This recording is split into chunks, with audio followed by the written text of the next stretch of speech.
Yeah, let it. Let it. Chill out. Let it. Ooh. Let it. Chill out.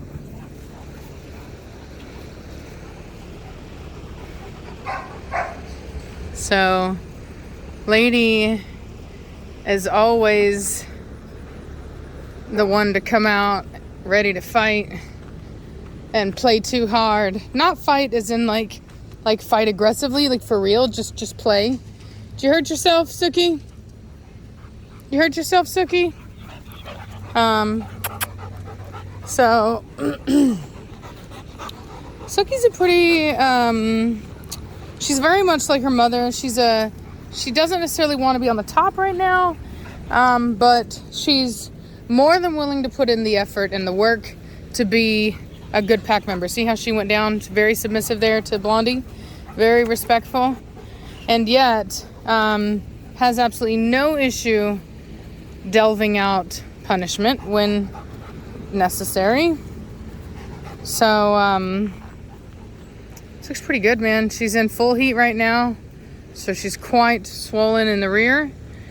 I'm happy to see that, because means that everything seems to be going as planned. You want your females to come into cycle at within averages, breed averages. I don't recommend breeding anything that doesn't, because I think you're inviting issues. So I'll include a screenshot of what the vet said, but basically when Vitani was spayed, what they found is that her ovaries were the size of like pinto beans, and her uterus was also very small for her age. So basically her organs, her reproductive organs were just there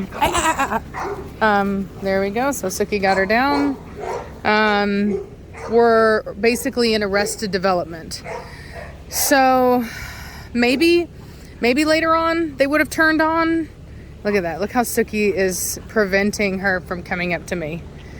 Her energy's not right, and Suki doesn't like it. She's being disrespectful to me, jumping all over me like that. And so Suki is creating a barrier and disciplining her accordingly. She's doing really good. So anyway, so Vitani unfortunately never would have been able to have been used in the program here. And so, it was the right call to make to rehome her. It's unfortunate, but, sometimes certain combinations don't work out. You know what I mean? Sometimes you might think that a male and female will make a good pair, and then you find out that they, look at her, and then you'll find out later that they don't. So all you can do is live and learn. Oh my God, she's so funny. You're a funny bull terrier. You're a funny bull terrier. You're a big old funny bull terrier. Yes, you are. You're a dirty girl. Don't you jump on me, dirty girl. Oh, look at that. So she stopped as soon as she saw Suki. See that? So there's that behavior modification. Hey, Suki.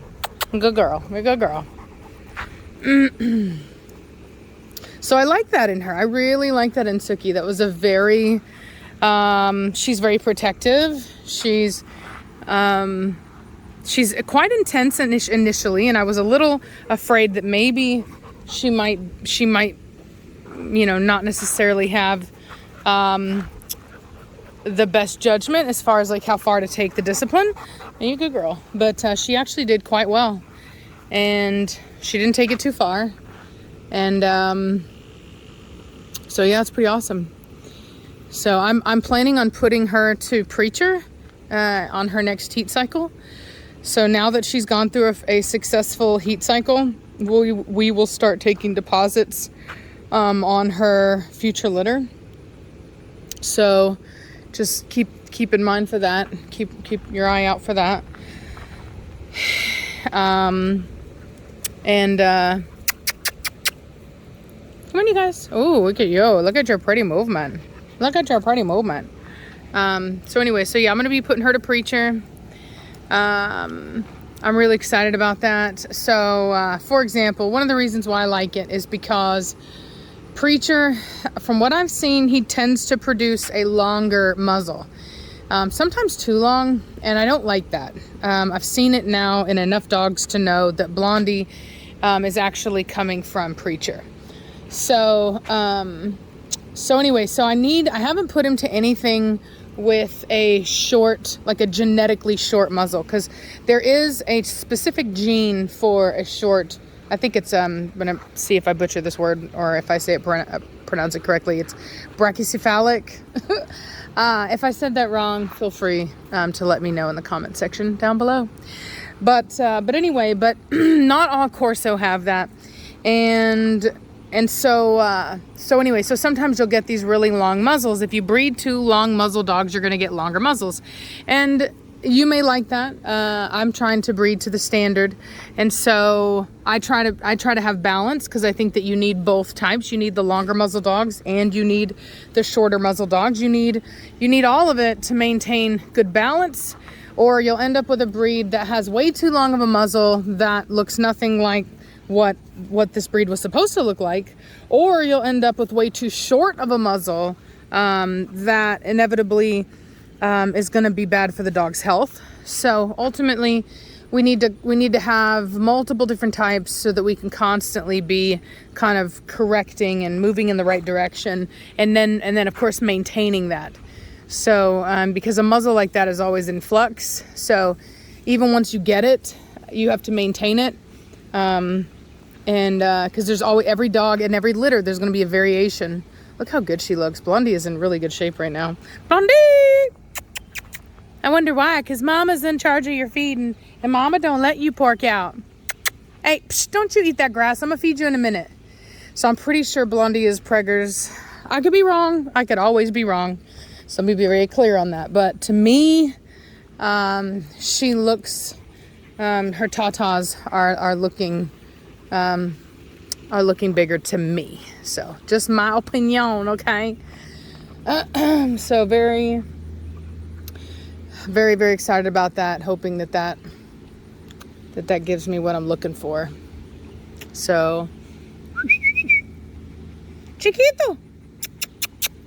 No, well, actually all of you are Chiquitas. Hey, pretty girl. So right, so Suki's muzzle is short and nice and wide, so that's a good thing for Preacher. Come on, Bubba's. She has a really good top line and a really good rear angulation, which Preacher needs. Preacher does tend to throw good fronts, so I'm looking forward to seeing what I produce out of that. On top of that, temperament, I like that. One of the things that I liked about her mother, Belladonna, was that Belladonna never needed to be the top dog. She was perfectly happy fitting in where she, fit in.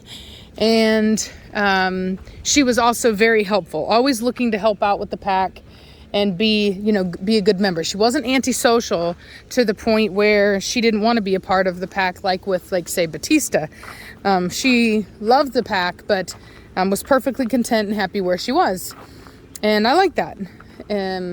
So that's a good balance to Preacher, who a lot of people think Preacher is just this fantastic dog and he's just so obedient and loving, but Preacher, but Preacher was he was my worst puppy. And no, we will not eat that. No, ma'am. Drop it. Psh, drop it. No. Good girl. So Preacher was by far the worst when it came to being obedient and being a good boy, and he was my crash course into breeding Corso and owning Corso. And I've had, and of any of the time that I've ever had somebody call me for help for a puppy, it's always been a Preacher puppy. Every single one of them. They make fantastic dogs, but you have to put in the work. So with that said, I like the idea of putting him to a dog that is a little bit softer, not lacking confidence, not being not being afraid to act or to do what is necessary, but a dog that knows their place and is perfectly fine being where they are. It's a good balance to Preacher. So you better get out of that. Psst, I don't know what it is, but I don't want you messing with it.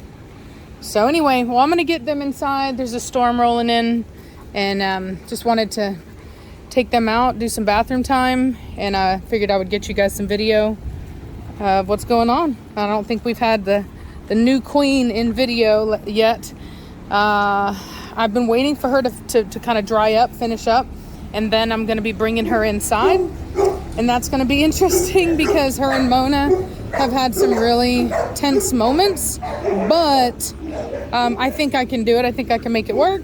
Initially, I'm going to do it with muzzles on, and then desensitize them to that and being around each other, and then after that, then we'll move without muzzles on, and we'll kind of reintegrate them together where they kind of are, you know, where they're kind of over the newness of one another.